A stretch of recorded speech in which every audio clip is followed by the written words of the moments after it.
Good evening sir. Doctor Shravan Kumar Yadav, assistant professor, department of physical education, CHM university Kanpur.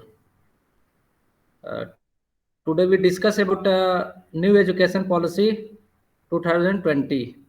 2020 जो new education policy है उस पे आज हम लोग डिस्कशन करेंगे। आपका जो लास्ट यूनिट है उसमें पेडागोगी और क्या नाम है एजुकेशन पॉलिसी, चूंकि आप इससे परिचित होंगे कि न्यू एजुकेशन पॉलिसी 2020 को ही 2020 में ही उसको फाइनल किया गया। स्टार्टिंग उसकी 2017 से ही हुई थी, बट 3 साल के एक कड़े मेहनत के बाद इसकी शुरुआत हुई। और मैं पीपीटी शेयर कर रहा हूँ, इसमें आप लोग देखेंगे कि इसके पहले भी 2-3 एजुकेशन पॉलिसी 68 में, फिर आपके 86 में, इस तरह से 2-3 एजुकेशन पॉलिसी बनी। बट जो एक्चुअल में एजुकेशन पॉलिसी हम कह सकते हैं कि हमारे इंडियन कह सकते हैं जो कल्चर है, या हमारे जो इंडियन की जो डिमांड है, हमारे भारत की जो डिमांड है, उसके अनुसार कहीं ना कहीं हमारी एजुकेशन पॉलिसी खरे नहीं उतरी। तो इस सब को ध्यान में रखते हुए एक तरह से हम ये कह सकते हैं कि एजुकेशन पॉलिसी एक बनाई गई जिससे कि अधिक से अधिक जो स्टूडेंट्स हैं उनको रोजगार मिल सके, उनको हम कह सकते हैं कि मैक्सिमम लोगों को उसका वेटेज मिल सके, मैक्सिमम लोगों को उसको एडवांटेज मिल सके। तो सबसे पहले हम बात करते हैं कि इस एजुकेशन पॉलिसी को शुरुआत करने का या किसका आइडिया रहा है, किसका एक हम कह सकते हैं, जिसका भी आपने सुना होगा, इसरो के एक प्रमुख है, इसरो के अध्यक्ष हैं, उनका नाम है के कस्तूरियन, जिन्होंने इसका एक मसौदा तैयार किया कि हमारे इंडियन में, मतलब हमारे भारत के अनुसार जो चीजें होना चाहिए एजुकेशन में, उस चीज को हम एक तरह कह सकते हैं कि उन्होंने ये एक प्रपोजल तैयार किया। वो मैं पीपीटी आपको शेयर कर रहा हूं।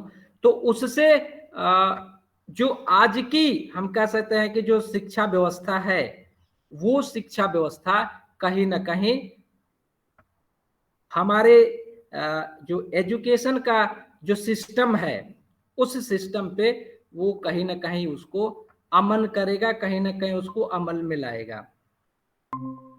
सबसे पहले हम बात करते हैं कि जो हमारी एजुकेशन पॉलिसी है, जो एजुकेशन सिस्टम है, वो सिस्टम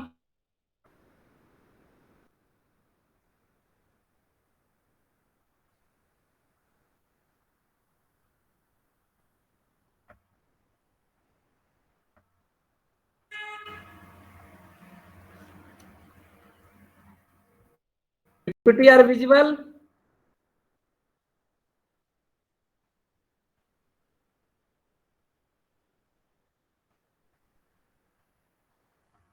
PPT विजिबल है?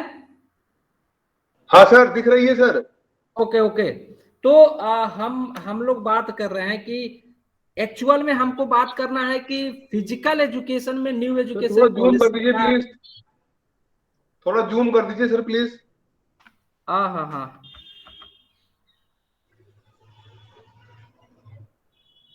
न्यू एजुकेशन पॉलिसी की अगर बात करें हम, तो न्यू एजुकेशन पॉलिसी में हमारा फिजिकल एजुकेशन का हम कह सकते हैं कि फिजिकल एजुकेशन का कितना एक तरह से कितना वेटेज मिला है, कितना इसको स्थान दिया गया है। तो सबसे पहले हम लोग फिजिकल एजुकेशन के पहले हम लोग बात कर लेंगे कि हमारी जो न्यू एजुकेशन पॉलिसी है वो क्या है, उसको पहले हम लोग समझ लेंगे। इसके बाद हम लोग ये देखेंगे कि हमारा फिजिकल एजुकेशन का कितना रोल है और फिजिकल एजुकेशन को कितना इंपॉर्टेंस दिया गया। तो सबसे पहले हम लोग देखेंगे कि जो हमारी एजुकेशन पॉलिसी, जो पुरानी एजुकेशन पॉलिसी थी, उस एजुकेशन पॉलिसी में जो सबसे महत्वपूर्ण चीज आता है, आप लोगों ने देखा होगा 10+2+3 एक सिस्टम बना था एजुकेशन का, यानी कि 10+2 यानी कि 10th के बाद 10+2 का मतलब इंटरमीडिएट और उसके बाद 3 इसका मतलब ग्रेजुएशन डिग्री।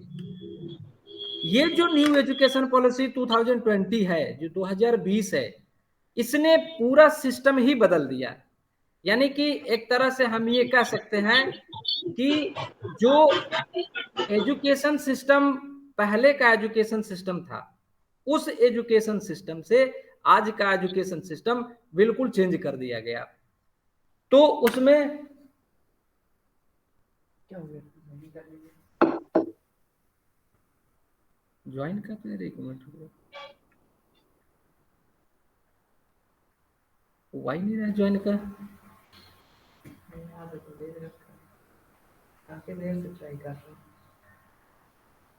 दूसरे वाले पे करो आप, वो दूसरे वाले तो नहीं ज्वाइन कर रहे आप, जो दोबारा भेजा उस पे करना है। अच्छा, लास्ट वाला ना? हाँ।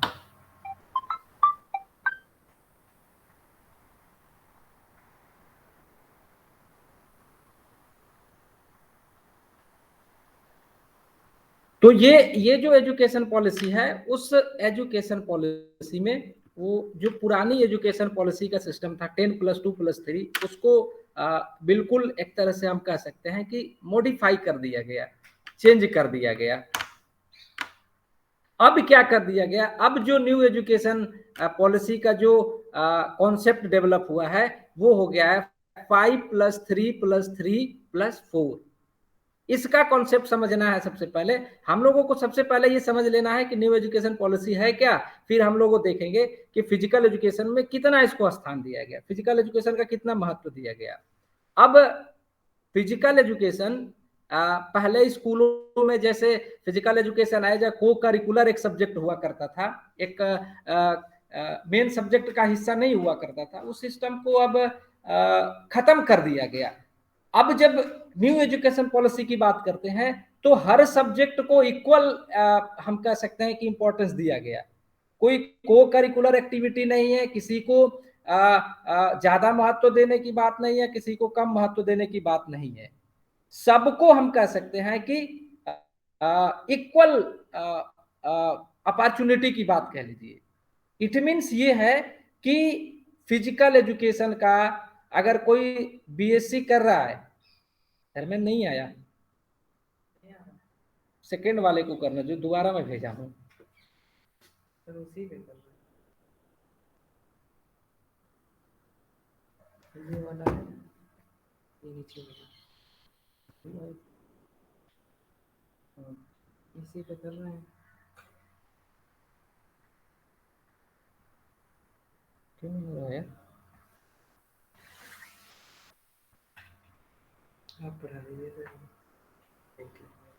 चलो वैसे 10 ज्यादा देर तक आज लेंगे भी नहीं। तो इस जो एजुकेशन पॉलिसी है, इस एजुकेशन पॉलिसी में हम ये कह सकते हैं कि कोई अगर बच्चा बीएससी कर रहा है, कोई बच्चा बीए कर रहा है, कोई बीकॉम कर रहा है, कोई बीए एलएलबी कर रहा है, तो ये जो हम कह सकते हैं कि स्ट्रीम है, अब स्टूडेंट, अब न्यू एजुकेशन पॉलिसी में ऐसा सिस्टम डेवलप किया गया कि बीएससी फिजिक्स केमिस्ट्री करने वाला बच्चा फिजिक्स केमिस्ट्री के साथ फिजिकल एजुकेशन भी पढ़ सकता है। हिस्ट्री ज्योग्राफी के साथ आपको फिजिकल एजुकेशन, डांस, म्यूजिक कुछ भी आप पढ़ सकते हैं।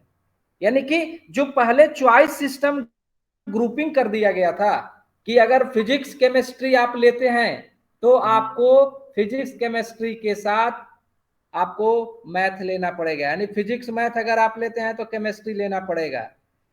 आर्ट्स में बहुत सारे होता था कि आप हिंदी ले रहे हैं तो हिंदी की जगह हिंदी संस्कृत लेना होगा, हिस्ट्री के साथ ज्योग्राफी लेना होगा, ज्योग्राफी के साथ आप सोशियोलॉजी लेना होगा। एक इस टाइप का चॉइस सिस्टम डेवलप किया गया था।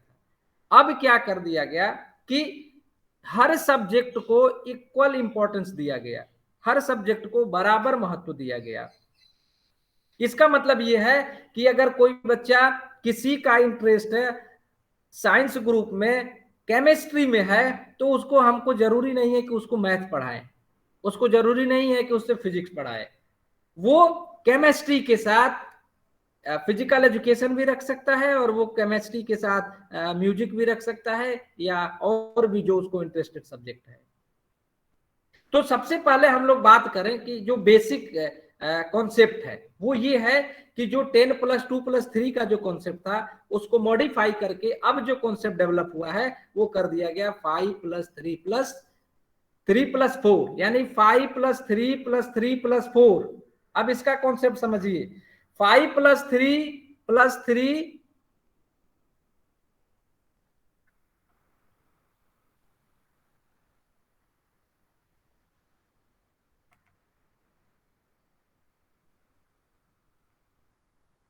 5+3+3+4 का मतलब है कि पहले आप लोगों ने देखा होगा कि पब्लिक स्कूल में छोटे बच्चों को नर्सरी, एलकेजी, यूकेजी की पढ़ाई होती थी।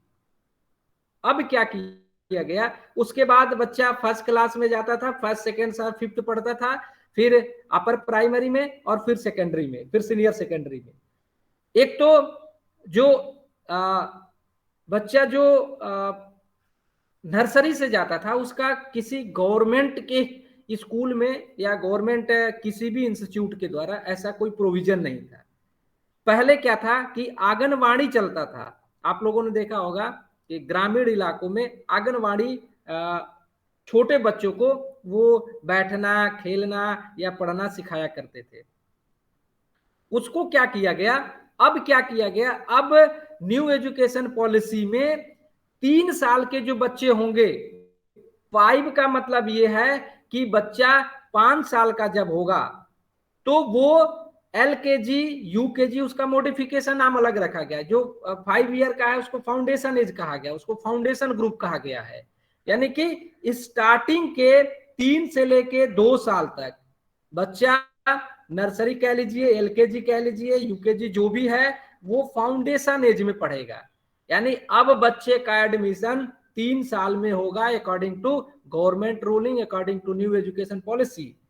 पहले ये नहीं था, पहले सीबीएसई स्कूलों में सीबीएसई के द्वारा ये पैटर्न अपनाया जाता था, लेकिन गवर्नमेंट स्कूलों इसको नहीं अपनाते थे। आप देख लीजिए केबी में एडमिशन होता था तो फर्स्ट क्लास से होता था।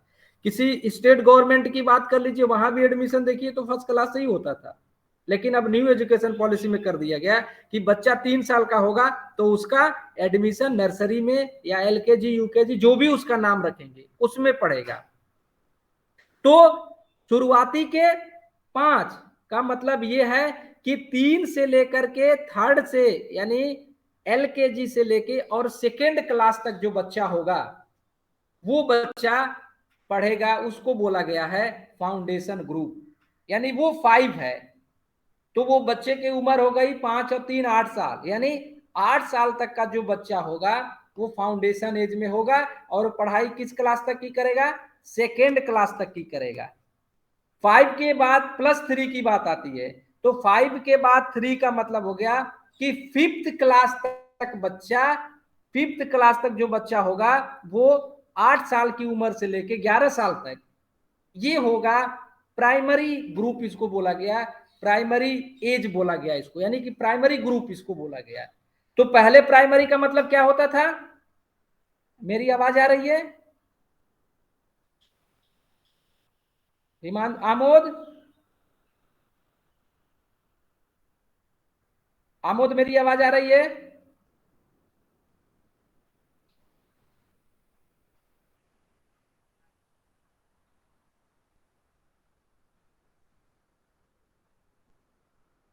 हिमांशु, यस सर, आ रही है। आवाज आ रही है? यस सर, आ ठीक रही है, है। Okay okay okay. तो हम बात ये कह रहे थे कि जो 5+ पहले प्राइमरी जो सेक्शन होता था, प्राइमरी का पहले मतलब होता था क्लास 1 to 5 की बात होती थी।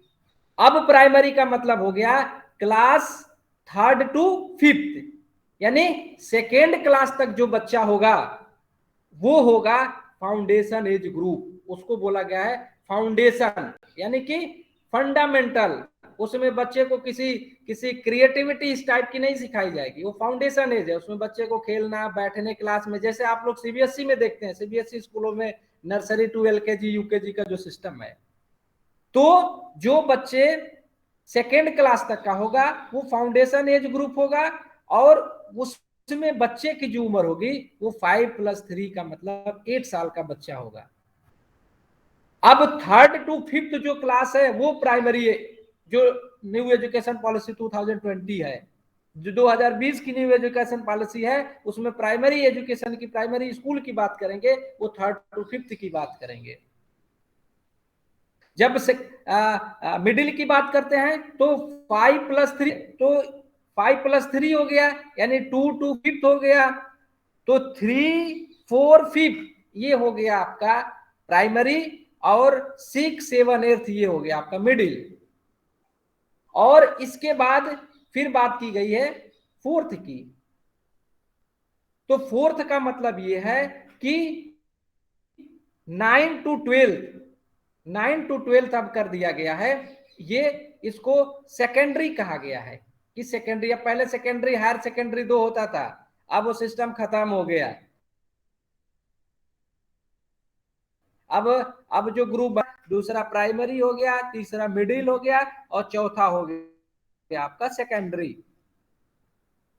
बाकी बीच के जो सिस्टम अपर प्राइमरी, अपर सेकेंडरी ये सब था, ये सब सिस्टम खत्म कर दिया गया। तो इसमें अब क्या किया गया, अब जो मिडिल के बाद 9th से लेकर के और 12 तक का जो बच्चा होगा, ये हो गया है आपका सेकेंड ग्रुप।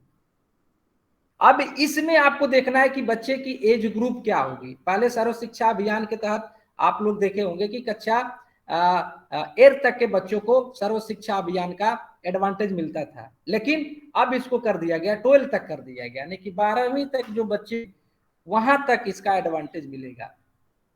तो जो सबसे महत्वपूर्ण चीज ये है कि जो बोर्ड के एग्जाम होते थे, 10th का बोर्ड और 12th का बोर्ड, इस बोर्ड के एग्जाम को का जो पैटर्न है वो बहुत ही इजी कर दिया गया। अब ये कर दिया गया है कि बोर्ड के एग्जाम साल में एक की जगह 2 बार होगा।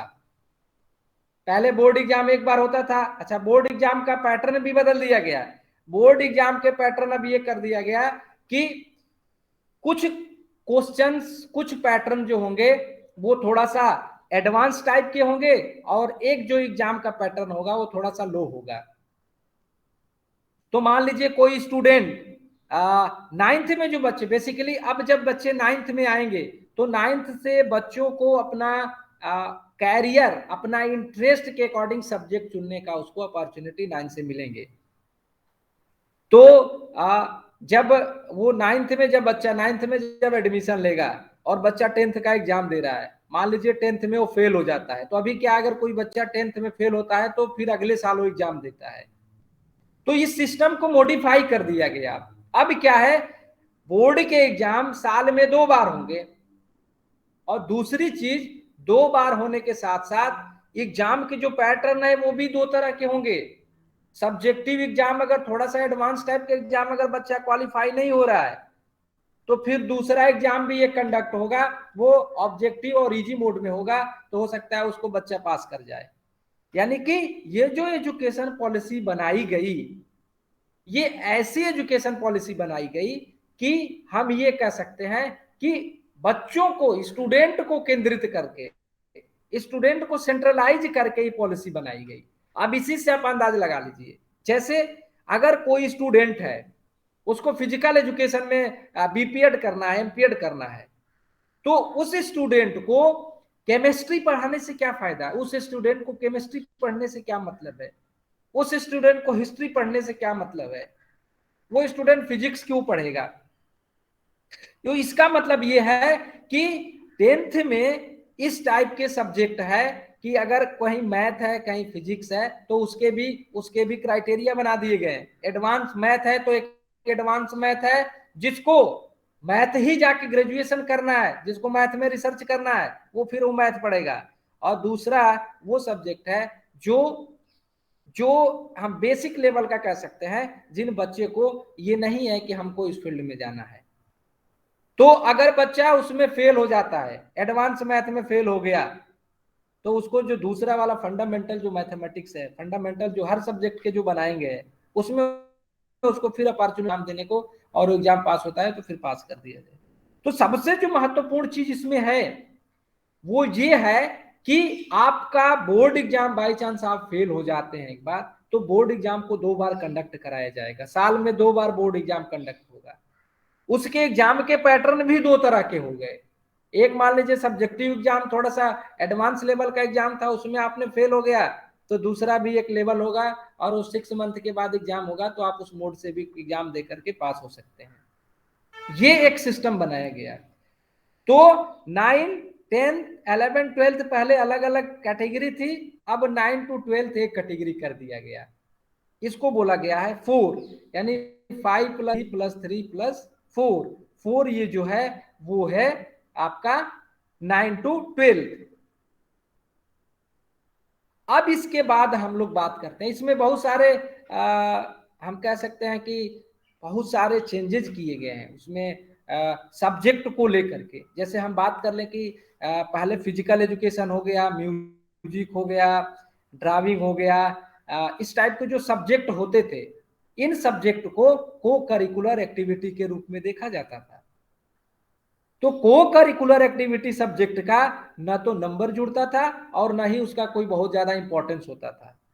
तो इसमें क्या होता था कि बच्चे का उससे रिलेटेड कोई, जैसे स्पोर्ट्स का है, फिजिकल एजुकेशन का है, तो उसे थोड़ा सा एक्टिविटी करा दिए, थोड़ा सा गेम्स वगैरह करा दिए और उसी के अकॉर्डिंग उसको ग्रेड दे दिया जाता था। तो उस ग्रेड से उसके मार्कशीट पे केवल ग्रेड चढ़ जाता था, यानी कि उसका हम कह सकते हैं कि मेन सब्जेक्ट की तरह कोई रोल नहीं होता था। अब हम फिजिकल एजुकेशन वालों के लिए हम कह सकते हैं कि एक बहुत ही बढ़िया अपॉर्चुनिटी मिल गई, एक बहुत बढ़िया मौका मिल गया।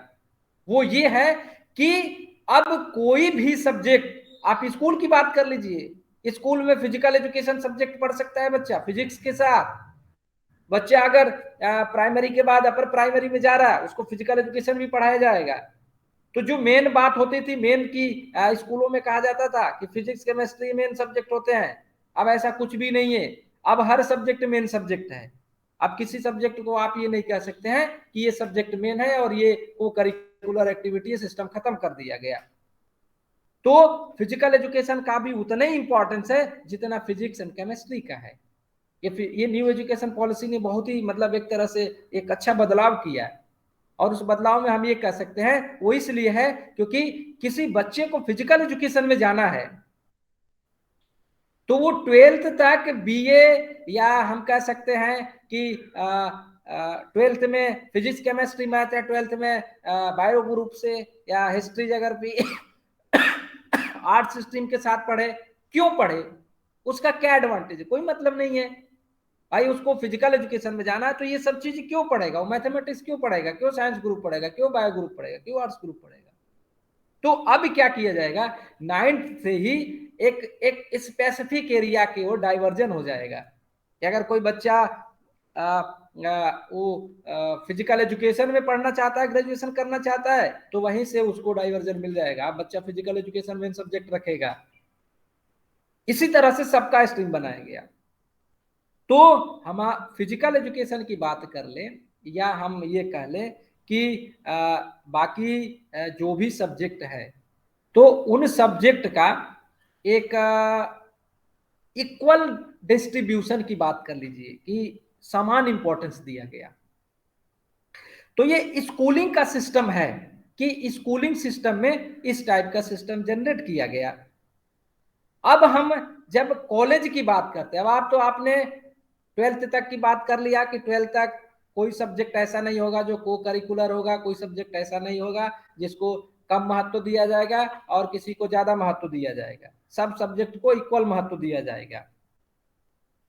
अब जब हम स्कूली लेवल की पढ़ाई खत्म कर लेते हैं तो हायर एजुकेशन में एंट्री करते हैं। तो बेसिकली हम लोगों की जब बात करेंगे तो अपनी जब PhD course work, research course work में रखा गया है इस सब्जेक्ट को, तो इसको इस रूप में रखा गया कि हम ये कह सकते हैं कि इसको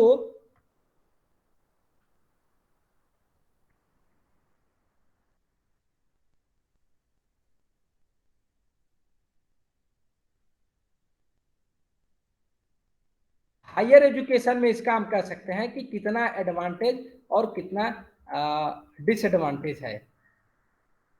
तो अब हायर एजुकेशन में हम बात करेंगे। पहले हायर एजुकेशन में क्या होता था कि जो भी स्टूडेंट हायर एजुकेशन में एंट्री करता था, हायर एजुकेशन में वो उस कोर्स को करने के लिए आता था, तो उसके सामने कुछ सेलेक्टेड स्ट्रीम रख दिया जाता था। जैसे आप सब परिचित होंगे, आप बीए करेंगे, बीएससी करेंगे, बीकॉम करेंगे, इंजीनियरिंग की पढ़ाई करेंगे, मेडिकल की पढ़ाई करेंगे। तो कुछ ही कोर्सेज को छोड़ दिया जाए जो टेक्निकल कोर्सेज हैं, बाकी सबका ग्रेजुएशन 3 इयर्स का हुआ करता था। 3 साल का ग्रेजुएशन की पढ़ाई होती थी। आप एमबीबीएस की बात छोड़ दीजिए, आप बीटेक की बात छोड़ दीजिए, कुछ इस तरह के स्ट्रीम या कोर्सेज थे जिनका इंटीग्रेटेड अलग सिस्टम था। बाकी जो बीए हो गया, बीएससी हो गया, बीकॉम हो गया, ये इस टाइप के जो कोर्सेज थे, एलएलबी हो गया, इस टाइप के जो कोर्सेज थे, इसमें सेलेक्टेड स्ट्रीम बनाया गया था कि बीएससी आप कर रहे हैं तो बीएससी फिजिक्स पीसीएम के साथ, फिजिक्स केमिस्ट्री मैथ के साथ आप फिजिक्स केमिस्ट्री लेंगे तो आपको मैथ लेना ही पड़ेगा। बायो में अगर जूलॉजी बॉटनी लेंगे केमिस्ट्री लेना ही पड़ेगा। बीए के साथ था कि हिस्ट्री के साथ ज्योग्राफी का कॉम्बिनेशन होता था। ये जो था 10+2+3 का जो सिस्टम, अब सिस्टम ये हो गया है 5+3+3+4+3। अब एक्चुअल में क्या होगा कि कोई बच्चा ग्रेजुएशन करने के बाद, किसी को बीए करना है, किसी को बीकॉम करना है, किसी को हम कह सकते हैं कि एलएलबी करना है, तो मान लीजिए किसी को फिजिकल एजुकेशन में जाना है, किसी का फिजिकल एजुकेशन में इंटरेस्ट है, तो वो 3 साल का ग्रेजुएशन कोर्स करेगा। यानी कि बीए में उसको एज फिजिकल एजुकेशन एक सब्जेक्ट रखेगा और फर्स्ट ईयर में उसके साथ 2 सब्जेक्ट और जो भी होगा वो रखेगा। इसके बाद लास्ट ईयर में जब जाएगा तो थर्ड ईयर में उसको ऑनर्स के रूप में वो सब्जेक्ट केवल क्या होगा, फिजिकल एजुकेशन होगा। आप लोगों ने देखा होगा जेएनयू में, बीएचयू में कुछ ऑनर्स कोर्स चलते हैं। ऑनर्स बीए होता है, जनरल बीए होता है। तो ऑनर्स का मतलब होता है कि स्पेसिफिकेशन, स्पेशलाइज्ड हो गए, आप एक सब्जेक्ट की बात करता है ऑनर्स। तो उसी तरह से हम एक सब्जेक्ट की बात करेंगे। तो किसी को फिजिकल एजुकेशन में बीपीएड करना है तो बच्चा ग्रेजुएशन में बीए सब्जेक्ट रखेगा और लास्ट ईयर जब जाएगा तो उसका केवल फिजिकल एजुकेशन में सब्जेक्ट रहेगा और फिर वो बीपीएड करेगा। तो इस तरह से 3 जो है, 3 साल का जो कोर्स है, ये ग्रेजुएशन की डिग्री देगा। लेकिन अभी जो ग्रेजुएशन का जो पैटर्न बनाया गया है वो 4 साल का बना दिया गया है। यानी कि graduation first year, second year, third year, fourth year, graduation 4 साल का हो गया। इस 4 साल का जो ग्रेजुएशन है, इसको थोड़ा ध्यान से आप लोग समझना, ये 4 साल का ग्रेजुएशन इसलिए किया गया क्योंकि किसी भी आप डेवलप कंट्री में चले जाइए, अमेरिका चले जाइए, इंग्लैंड चले जाइए, यूरोप के किसी भी कंट्री में चले जाइए, अमेरिकी किसी कंट्री में चले जाइए, वहां जो पैटर्न है ग्रेजुएशन का वो 4 इयर्स का है। तो हमारे इंडिया से अगर कोई स्टूडेंट फॉरेन जाता है, अमेरिका जाता है, यूरोप जाता है, इंग्लैंड जाता है पढ़ने के लिए, तो अगर यहां से ग्रेजुएशन करके गया है तो ग्रेजुएशन 3 साल का किया है तो उसको 1 साल का ग्रेजुएशन करने के बाद उसको मास्टर डिग्री करने को मिलता था, उसको पीजी करने को मिलता था, या किसी को रिसर्च करना है तो उसको एमफिल करके फिर रिसर्च करना पड़ता था मास्टर डिग्री के बाद।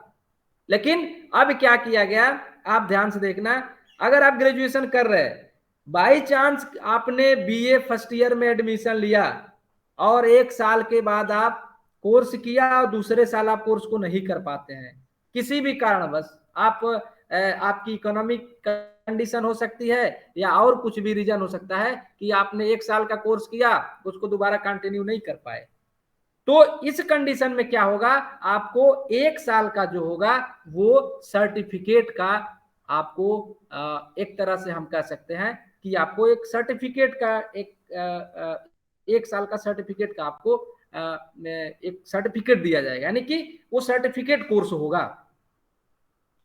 अगर आप ग्रेजुएशन किसी भी सब्जेक्ट में कर रहे हैं और आपने 1 साल कंप्लीट किया, दूसरे साल कोर्स को नहीं कर पाते हैं, तो 1 साल का आपको सर्टिफिकेट कोर्स दिया जाएगा। अगर 2 साल आप करते हैं, तीसरा नहीं कर पाते हैं, बहुत बच्चे ऐसे होते हैं कि 2 साल किया, तीसरा साल नहीं कर पाए, तो 2 साल जो बच्चा कंप्लीट करेगा, तीसरा नहीं करता है, चौथा नहीं करता है, तो उसको डिप्लोमा दिया जाएगा। और जो तीसरा साल बच्चा कंप्लीट करेगा उसको ग्रेजुएशन की डिग्री दी जाएगी। लेकिन जो सबसे इंपॉर्टेंट चीज है वो ये ध्यान रखना, आप जब चौथा साल आप कंप्लीट करेंगे तो चौथा साल कंप्लीट करने के बाद रिसर्च की डिग्री मिलेगी।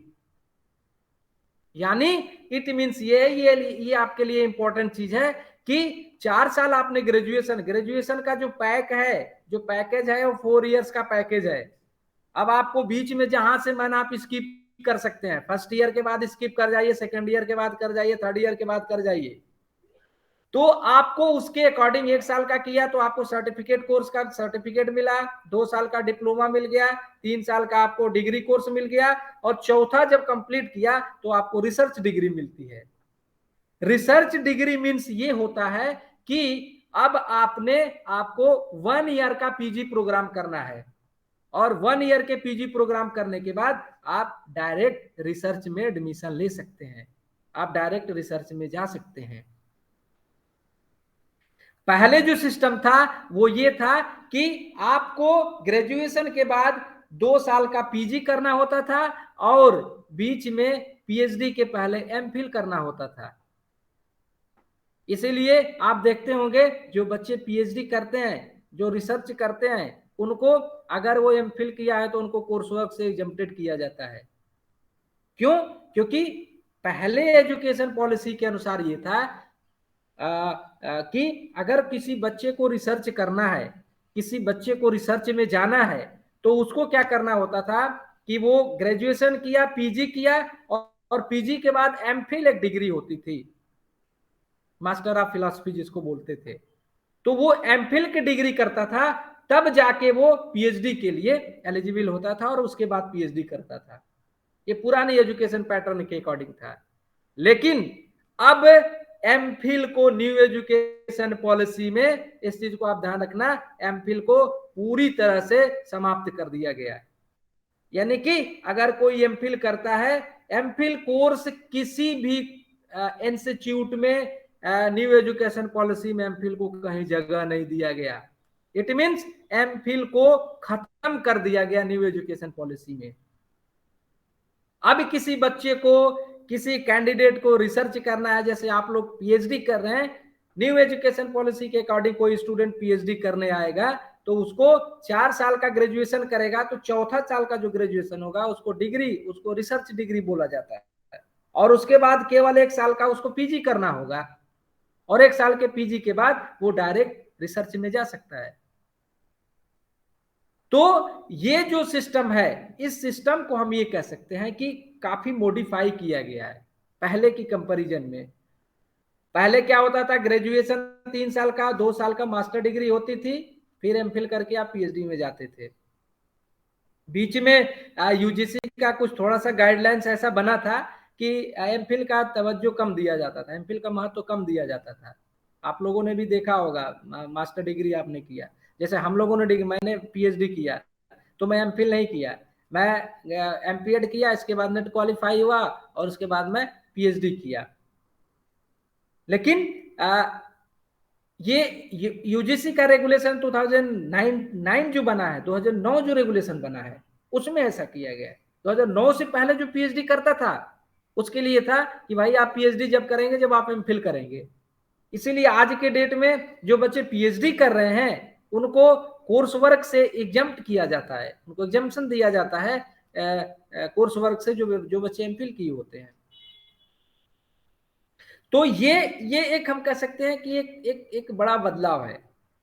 तो चौथे साल का जो ग्रेजुएशन की डिग्री वही बच्चा करेगा जिसको रिसर्च करना है, जिसको रिसर्च में जाना है।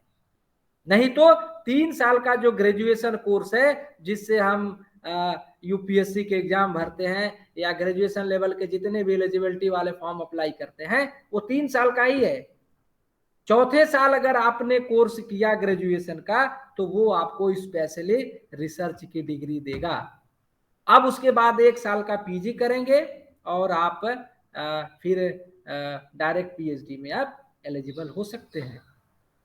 लेकिन बाई चांस अगर आप 3 साल का ग्रेजुएशन किया, चौथा नहीं किया, छोड़ दिया, और फिर आप चाहते हैं कि हम पीएचडी करें, तो फिर आपको तब 2 साल का आपको पीजी करना होगा और 2 साल के पीजी करके आप एंट्री कर सकते हैं। और इसके साथ दो जो महत्वपूर्ण हम कह सकते हैं बदलाव हुए हैं वो ये हुआ है कि बाई चांस आप मान लीजिए आप कानपुर में हैं और कानपुर से यूनिवर्सिटी से ग्रेजुएशन कर रहे हैं और किसी कारण बस आप मम्मी पापा के साथ रहते हैं और उनका ट्रांसफर हो गया, साउथ में चले गए, या हम कह सकते हैं कि इधर नॉर्थ में चले गए, या यहाँ से आप कह सकते हैं लखनऊ चले गए, इलाहाबाद चले गए, बनारस चले गए। तो अब आपको क्या करना है, कानपुर यूनिवर्सिटी से आप वो डिग्री को नहीं कंप्लीट कर पाते थे। तो पहले क्या होता था कि आपने जैसे भी किया, या तो किसी तरह उस यूनिवर्सिटी में आप पढ़े रहिए या कोई ऑप्शन देखिए आप, क्योंकि एजुकेशन की पॉलिसी में ऐसा कोई सिस्टम नहीं था कि आपका कोर्स ट्रांसफर होगा। अब क्या कर दिया गया कि जब जो कोर्स जहां से आप कर रहे हैं, मान लीजिए Kanpur university BA first year आप कर रहे हैं और आपका ट्रांसफर हो जाता है गोरखपुर, आपका ट्रांसफर हो जाता है साउथ में, तमिलनाडु और तेलुगु में, आंध्र प्रदेश में, तो उसी कोर्स को आप वहां से कंटिन्यू कर सकते हैं। ये सिस्टम बनाया गया है, जिस कोर्स में जहां से आप इस वो किए, फिनिश किए, और उसी कोर्स को वहां से आप कंटिन्यू कर सकते हैं। एक जो और महत्वपूर्ण बदलाव किया गया, एक जो महत्वपूर्ण हम कह सकते हैं कि चेंजेस हुआ, उसमें ये हुआ कि अब तक जो एजुकेशन पॉलिसी थी उसमें इंग्लिश का बड़ा इंपॉर्टेंस रखा गया है, इंग्लिश सब्जेक्ट का बड़ा महत्व रखा गया। तो इसमें क्या होता था कि जो इंग्लिश सब्जेक्ट होता था, आप लोगों ने भी देखा होगा कि बहुत ऐसी जगह होती है जहाँ की इंग्लिश के बगैर लगता है कि थोड़ा सा इंपॉर्टेंस कम होता है। न्यू एजुकेशन पॉलिसी में जो प्राइमरी की बात की गई है, प्राइमरी एजुकेशन की, उस एजुकेशन में ये कहा गया है न्यू एजुकेशन पॉलिसी में कि वो जो एजुकेशन होगा वो मदर टंग में होगा, उसकी मातृभाषा में होगा। इसका मतलब यह है कि आप की जो पढ़ाई बचपन की होगी, आप लोग देखे होंगे जो भी बच्चा छोटा होता है उसका जो बचपना जिस माहौल में होता है उसको जल्दी अडॉप्ट करता है। बच्चा घर में हिंदी बोलता है, बच्चा घर में भोजपुरी बोलता है, बच्चा घर में अवधी बोलता है, और स्कूल में जाता है उसको इंग्लिश बुलाया जाता है और घर आके सब भूल जाता है। यानी कि ये जो एजुकेशन सिस्टम था जिसको हम लोगों ने वेस्टर्न कल्चर को अपनाया सीबीएसई पैटर्न पे, ये बच्चों को एक तरह से कह सकते हैं कि बर्बाद करने का एक पैटर्न था। बच्चा गांव घर में हम कह सकते हैं कि अपना मदर टंग बोलता है, मातृभाषा बोलता है। मदर टंग कुछ भी हो सकता है, वो तेलुगु हो गया, तमिल हो गया, पंजाबी हो गया, बंगाली हो गया, भोजपुरी हो गया। और बच्चा वही जब स्कूल में जाता था सीबीएसई के बोर्ड के स्कूल में, तो वहां इंग्लिश बोलता था। तो इस वजह से उसकी जो बेसिक जो एजुकेशन थी वो प्रभावित हो रही थी, क्योंकि बच्चों की सीखने की जो सबसे कह सकते हैं कि एक अच्छी एज मानी जाती है वो वही ग्रुप होता है, प्राइमरी ग्रुप होता है, जिसमें 8 साल के बच्चे होते हैं, 10 साल के बच्चे जो होते हैं, उनको सीखने का हम कह सकते हैं कि जो उनकी एबिलिटी होती है वो बहुत तेज होती है।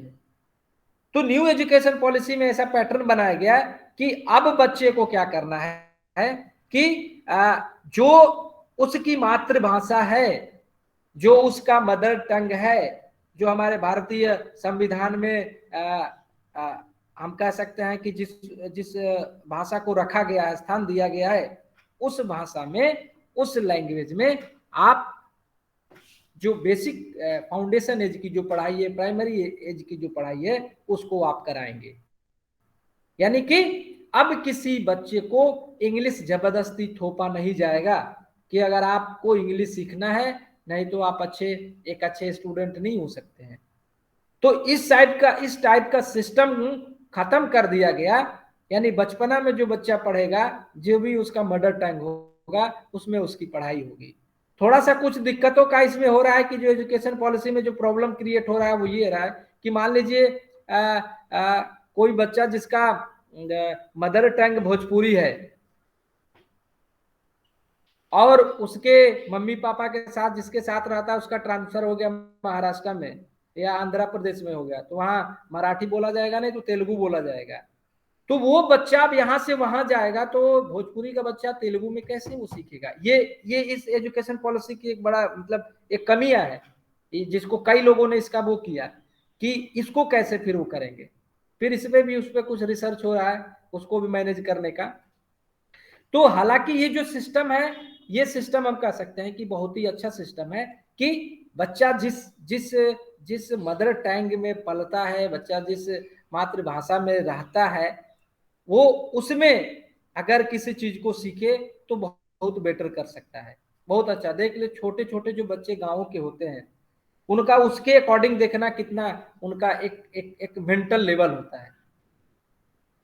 अब उसी को अगर ऐसा सीबीएसई के स्कूल में भेज दिया जाए, वहां इंग्लिश की बात की जाए तो वो लड़का पिछड़ जाता है। आप जैसे बात करिए यूपी बोर्ड के 12th तक के पढ़े हुए बच्चे जब बीएससी में जाते हैं, यूपी बोर्ड का जो सिलेबस अब तो कम कर दिया गया। पहले सिलेबस ऐसा था कि अगर यूपी बोर्ड का कोई बच्चा पढ़ा हो और वो बीएससी में जाता था तो बीएससी इंग्लिश मीडियम होने से उसको बहुत सी जो फंडामेंटल चीजें समझ में नहीं आती थी, जबकि वो लड़का बहुत अच्छा है पढ़ने में, लेकिन टर्म्स उसके फंडामेंटल जो चीजें हैं वो समझ में नहीं आता था, तो उसको कहीं ना कहीं उसकी प्रॉब्लम होती थी और उसको एक साथ समझने में लग जाता था। और सीबीएसई बोर्ड का जो बच्चा होता था वो उनसे ज्यादा स्कोरिंग कर लेता था। जब तक ये 2 साल में समझते थे, नंबर स्कोरिंग करते थे, तब तक सीबीएसई वाले आगे निकल जाते। तो हमारे देश में ये जो एजुकेशन का सिस्टम बना रहा कि बच्चे सीबीएसई के पढ़े हुए इनको अच्छी इंग्लिश आती है, ये यूपी बोर्ड के इनको इंग्लिश नहीं आती है, ये हम आपको भी लगता है कि सिस्टम खराब था, एक ही होना चाहिए। बाद में जितने भी स्टेट बोर्ड है वो सब भी मॉडिफाई कर दिए और वो भी जो अपना मार्किंग का जो मार्क्स अवेलेबल कराते हैं, जो मार्क्स बच्चों को देते हैं, वो सीबीएसई के अकॉर्डिंग वो भी कर दिए। क्योंकि एक यूपी बोर्ड का बच्चा जो टॉपर होता था 75 65 नंबर पाने में उसको बड़ा मेहनत करना पड़ता था, और सीबीएसई के उसी जगह जो बच्चे होते थे वो 94 95 पाते थे। बीच में कुछ ऐसा दौर चला कि परसेंटेज का बड़ा इंपॉर्टेंस रहा। आप लोगों ने भी देखा कुछ हमारे यूपी गवर्नमेंट ने विशेष बीटीसी से लेके कई ऐसी भर्तियां जो मेरिट पैटर्न पे हुई, तो उसमें वो बच्चे हम कह सकते हैं उनको ज्यादा वेटेज मिल गया, जो बच्चे जिनका मेरिट अच्छी हुआ करती थी। और ये मेरिट उन्हीं की अच्छी होती थी जो बच्चे सीबीएसई से पढ़े होते थे, क्योंकि सीबीएसई का टॉपर 95 98 99 पाता है और यूपी बोर्ड का जो टॉपर होता था, अब की बात 3 4 5 सालों की छोड़ दें तो यूपी बोर्ड का टॉपर 75% पाना बड़ा मुश्किल हो जाता था, लेकिन उसी की जगह 95 96 पाता था। तो उस दौर में बड़ा वैसे चला। लेकिन अब स्टेट बोर्ड भी उन्हीं के कंपैरिजन में नंबर देने लगे, और नंबर भी अब यूपी बोर्ड में भी आप देखना चाहे 10th की बात कर ले 12th की बात कर ले तो आपको उस टाइप की स्कोरिंग होती है, उनको नंबर दिया जाता है। तो ये जो विडंबनाएं थी हमारी एजुकेशन पॉलिसी में, उसको न्यू एजुकेशन पॉलिसी के द्वारा बहुत ही मॉडिफाई कर दिया गया है, बहुत ही एक तरह से एक अच्छे उस पर रखा गया है। अब हम थोड़ा सा बात कर लें फिजिकल एजुकेशन का कि हमारे फिजिकल एजुकेशन का क्या इंपॉर्टेंस है। सबसे जो महत्वपूर्ण इंपॉर्टेंस ये है कि स्कूलों में जो फिजिकल एजुकेशन एज अ को करिकुलर एक्टिविटी था वो अब एक मेन सब्जेक्ट हो गया। वो फिजिकल एजुकेशन अब एक फिजिक्स की, केमिस्ट्री की, बायोलॉजी, जूलॉजी, बॉटनी के बराबर स्थान रखेगा। अब ये नहीं कहेंगे कि ये बच्चा फिजिकल एजुकेशन का है यानी इसकी ग्रेडिंग हो जाएगी मार्कशीट में और ग्रेड मिल जाएगा, ऐसा नहीं है। अब ये है कि फिजिकल एजुकेशन का कोई बच्चा है तो वो सब्जेक्ट मेन सब्जेक्ट है। और जब हायर एजुकेशन में जाएंगे तो हायर एजुकेशन में बीपीएड आपको करना है, तो एनसीटी का जो पैटर्न है कि आपने ग्रेजुएशन अगर 3 साल का किया है, 4 साल का ग्रेजुएशन किया है, अभी स्पेशली फिजिकल एजुकेशन की बात करें, बीएड के कॉन्सेप्ट में तो हो गया है, बीपीएड के कॉन्सेप्ट में नहीं हुआ, क्योंकि बीएड को 4 साल का कर दिया गया, बीएड को 4 साल का चल रहा है। तो जो बीपीएस 4 इयर्स का चलता है, वो एक्चुअल में हो गया कि बीपीई और बीपीएस है वो 4 इयर्स का होगा, बीपीएड कोर्स अब 4 साल के चलेंगे। एनसीटी भी इस पे भी काम कर रही है कि अब 12th के बाद आप डायरेक्ट, जैसे 12th के बाद बीपीई 3 साल का कर रहे हैं, तो जब 4 साल का जो बीपी, कई जगह बीपीई 4 साल का चलता है, तो जो 4 साल का करता है वो 1 साल का वो बीपीएड करता है फिर। लेकिन जो 3 साल का करता है बीपी, उसको 2 साल वाला बीपीएड करना पड़ता है। तो फिजिकल एजुकेशन में हम कह सकते हैं कि स्कूल लेवल पे तो बड़ा बदलाव हुआ, लेकिन कॉलेज लेवल पे कोई बहुत बदलाव नहीं हुआ, कॉलेज यूनिवर्सिटी लेवल पे बहुत बदलाव नहीं हुआ। बस इतने हुआ कि जो एमफिल था उसको खत्म कर दिया गया। अब आपको अगर किसी को पीएचडी करनी है तो वो 3 साल 4 साल का डिग्री करेगा और 1 साल का मास्टर डिग्री है। लेकिन अभी हमारे यहाँ जो मास्टर डिग्री है वो चल रहा है आपका 2 साल का एमपीएड एमपी। अब एनसीटी इस पे भी कुछ रूल करी, एनसीटी इस पे भी कुछ अपना एक नया वो बनाएगा पैटर्न कि उनके अकॉर्डिंग। अच्छा, दूसरी चीज ये भी है कि जितने भी एजुकेशन के जितने भी हायर अथॉरिटी जो कमीशंस बने हुए हैं ये सब खत्म हो जाएंगे, यूजीसी भी खत्म हो जाएगी, एनसीटी खत्म हो जाएगा, आ, आ, बाकी जो भी एग्जाम कराने के जो वो सब वो जितने भी वो हैं, हम कह सकते हैं कि जो बॉडी है वो सब खत्म कर दिए जाएंगे। अब केवल एक एजुकेशन हो जाएगा, वो हो जाएगा हायर एजुकेशन ऑफ इंडिया, ऐसे करके एक बनेगा, यानी कि कमीशन ऑफ हायर एजुकेशन। वही क्या करेगा, पूरे पूरे एजुकेशन सिस्टम को वही उसको गवर्न करेगा। कोई एनसीटी, हम कह सकते हैं एनसीईआरटी, सीबीएसई या इस टाइप के जितने भी बोर्ड है हायर एजुकेशन में, उत्तर प्रदेश उच्चतर हायर एजुकेशन कमीशन, ये जितने भी बोर्ड है, यूजीसी हुआ, ये सब खत्म हो जाएंगे। केवल एक बोर्ड बनेगा, वो कमीशन ऑफ हायर एजुकेशन या higher education commission of India, एक बोर्ड केवल होगा और एक ही एग्जाम कराएगा, वो होगा एनटीए, जो नेशनल टेस्टिंग एजेंसी है। यही होगा पूरे देश में जितनी विश्वविद्यालय होगी, हर विश्वविद्यालयों का वही एग्जाम कराएगा। तो बहुत सारे कुछ सिस्टम्स बदलाव हुए, बहुत सारे कुछ सिस्टम्स में चेंज हुआ है, जिसमें हम फिजिकल एजुकेशन के स्कूल लेवल में तो कह सकते हैं कि बहुत बड़ा बदलाव हुआ है, लेकिन यूनिवर्सिटी या कॉलेज लेवल पे हम कह सकते हैं कि बहुत ज़्यादा चेंजेस नहीं हुआ है। अभी कुछ मॉडिफिकेशन होगा, क्योंकि हम लोगों का कोर्स एक एक्चुअल में यूजीसी के साथ साथ एनसीटीई से गवर्न होता है। बीपीएड हो गया, बीएड हो गया, एमपीएड हो गया और एमएड हो गया, यानी फिजिकल एजुकेशन और एजुकेशन ये सब्जेक्ट एनसीटी से गवर्न होते हैं। तो इनके कुछ पैटर्न, इनके कुछ सिलेबस एनसीटी डिसाइड करता है और कुछ आपके यूजीसी से होता है। तो इस वजह से अभी इसमें बहुत सारे कुछ चेंजेस नहीं हुए हैं, लेकिन बीएड 4 साल का हो गया है।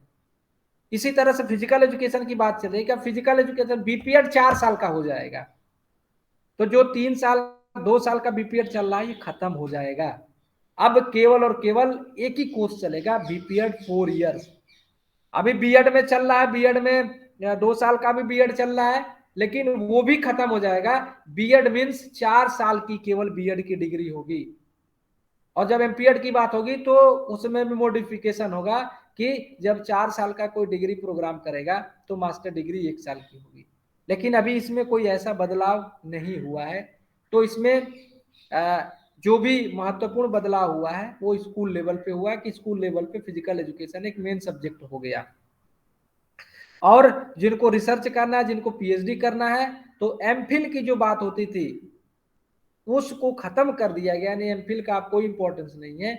4 साल का ग्रेजुएशन और 1 साल का मास्टर डिग्री के बाद वो सीधे रिसर्च कर सकता है।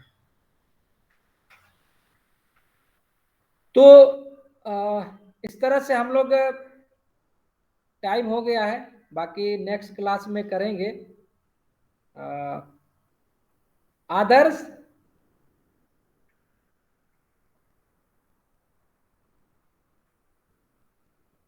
आमोद,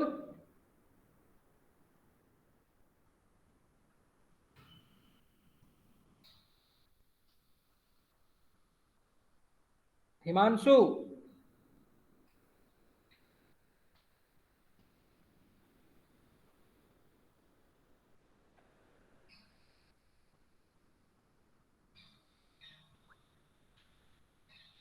जी सर। आवाज मेरी आ रही है?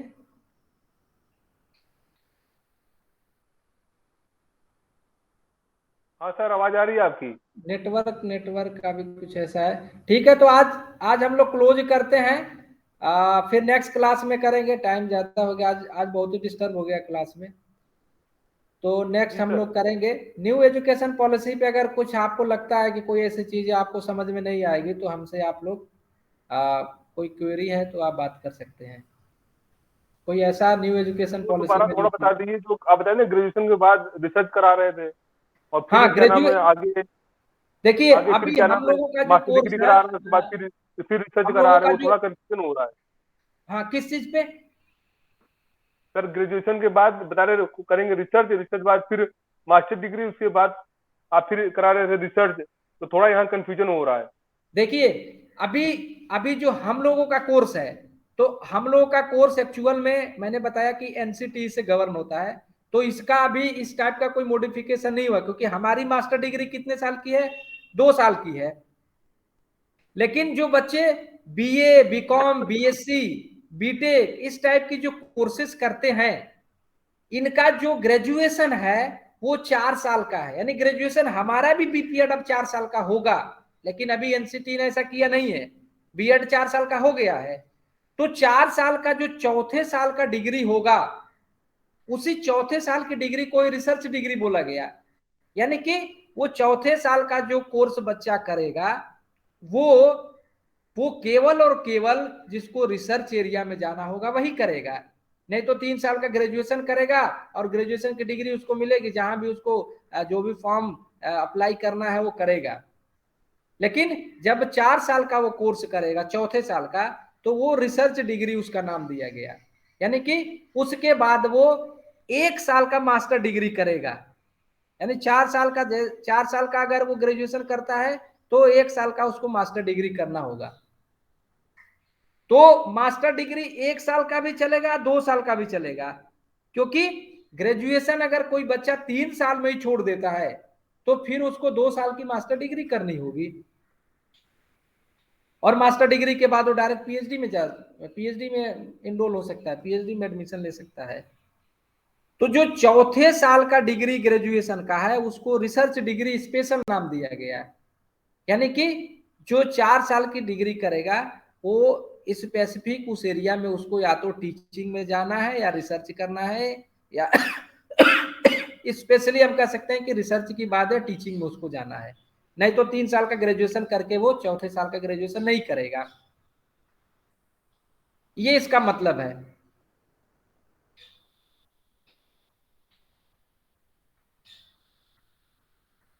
बताइए क्या क्या नहीं समझ में आया आपको? ठीक है सर। मतलब ये है सीधा सा मतलब। अभी हम लोग के फिजिकल एजुकेशन में बहुत सारे अभी वो है, मतलब चेंजेस होने हैं, क्योंकि हमारे यहाँ अभी 1 साल का मास्टर डिग्री नहीं चल रहा है। अभी एनसीटी ने ऐसा कुछ किया भी नहीं है। न्यू एजुकेशन पॉलिसी को जब हम लोग अप्लाई करेंगे तो अप्लाई उसी के अकॉर्डिंग करने हैं। तो हमारा भी फिजिकल एजुकेशन बीपीएड 4 साल का हो जाएगा, और फिर 1 साल का मास्टर डिग्री होगा, फिर वो पीएचडी में जा सकता है। तो न्यू एजुकेशन, इसीलिए तो पूरे देश में कहा जा रहा है कि न्यू एजुकेशन एजुकेशन पॉलिसी को अप्लाई करना, इम्प्लीमेंट करना बड़ा मतलब बहुत ही वैसा काम है, बड़ा मेहनत का काम है कि उसको अप्लाई किया जाए, क्योंकि बहुत बड़े बदलाव होंगे। तो ये जब तक ये पुराने सिस्टम जब तक पूरा निकल नहीं जाएगा, जब तक नए सिस्टम को अप्लाई नहीं कर पाएंगे। तो हालांकि हमारे यहाँ 2 साल का मास्टर डिग्री अभी भी चल रहा है, और बीपीएड चल रहा है, बीपी 3 साल का चल रहा है। ये सब चेंज हो जाएंगे, और केवल 4 साल का बीपीएड हो जाएगा, 4 साल का बीएड हो जाएगा, और 1 साल का मास्टर डिग्री हो जाएगी। ठीक है। ये रूल केवल अभी, ये रूल अभी मतलब कहने का है कि कुल मिलाकर बीएड में या बीपीएड में या जो भी रोजगार परक कोर्स हाँ उनमें हाँ, चलेगा। जो जो जो जो जनरल ग्रेजुएशन करते हैं उनमें ये सब लागू नहीं है अभी। बिल्कुल बिल्कुल, जो प्रोफेशनल कोर्स हैं, जो एनसीटी से गवर्न होते हैं, जैसे फिजिकल बीपीएड है, बीएड है, एमएड है, एमपीएड है, इन कोर्सेस में, प्रोफेशनल कोर्सेस को अभी इम्प्लीमेंट, हालांकि बीएड को 4 साल का इम्प्लीमेंट कर दिया गया है, बट अभी बीपीएड पे ये इम्प्लीमेंट नहीं हुआ है 4 साल के बीपीएड पे, कि नहीं, वो तब हो जाएगा। उसका मतलब ये हो जाएगा कि अब 2 साल का बीपीएड चलेगा। बीपीएड की जब बात आएगी तो 4 साल की बात आएगी, बीएड की बात आएगी तो 4 साल की आएगी। बीएड 4 साल का भी हो रहा है और 2 साल का भी हो रहा है। हमारे यहाँ बीपी 4 साल का चल रहा है, लेकिन मास्टर डिग्री भी 2 साल का ही करता है। लेकिन न्यू एजुकेशन पॉलिसी ये कह रही है कि अगर बच्चा कोई 4 साल का ग्रेजुएशन करता है तो उसको मास्टर डिग्री 1 साल की केवल करनी है, 1 साल की पीजी डिग्री करनी है, ये मतलब है। उसके बाद रिसर्च कर लेगा। इसके बाद रिसर्च पहले, अभी देखिए यूजीसी 2009 रिसर्च के उसमें ऑर्डिनेंस में बड़ा कुछ मॉडिफाई कर दिया था। नहीं तो पहले क्या होता था, आप लोग देखे होंगे, जो पहले के लोग प्रोफेसर हैं वो लोग मास्टर डिग्री करने के बाद एमफिल करते थे और एमफिल के बाद पीएचडी में जाते थे। तो एमफिल भी एक लेक्चरशिप की योग्यता होती थी, एक एलिजिबिलिटी होती थी, लेकिन उसको पीएचडी रेगुलेशन 2009 आया तो फिर एमफिल को धीरे धीरे तवज्जो कम दिया जाने लगा। जब से कोर्स वर्क की हमारे यहाँ रिसर्च में शुरुआत हुई तब से एमफिल को महत्व कम दिया जाने लगा। लेकिन एमफिल का महत्व इतना है कि अगर कोई बच्चा एमफिल किया है उसको कोर्स वर्क से एग्जेप्शन दिया जाता है, उसको छूट दी जाती है। लेकिन उसको अब न्यू एजुकेशन पॉलिसी में एमफिल डिग्री को ही खत्म कर दिया गया। अब एमफिल शब्द कहीं है ही नहीं है। वो 1 साल का पीजी करेगा, इसके बाद डायरेक्ट रिसर्च में जाएगा। ठीक है, ठीक है सर। ठीक है, फिर हम लोग नेक्स्ट क्लास में करेंगे। ठीक है सर। चलिए, थैंक यू टू ऑल, सभी लोगों को। अटेंडेंस लगा दीजिएगा। हाँ, अटेंडेंस सभी लोग तो थे प्रेजेंट। सर देख लीजिए, हमें लग रहा कुछ लोग नहीं है। अच्छा ठीक है, मैं देख लूंगा, लगा दूंगा। चलिए ठीक है, ठीक है सर। ओके, हिमांशु है, आमोद है, और हम है राममणि तिवारी, और हमें लग रहा आज वो अभिषेक नहीं है क्या, वो धर्मेंद्र भैया। हाँ, धर्मेंद्र तो इधर आया था, वो कुछ डिपार्टमेंट में आया था, लेकिन वो लगता है ज्वाइन नहीं किया। आदर्श, अभिषेक भैया भी नहीं है। हाँ हाँ हाँ हाँ, ठीक है ठीक है। आदर्श, चलिए ठीक है ठीक है, हम लोग फिर मिलेंगे। ठीक है सर। अब वो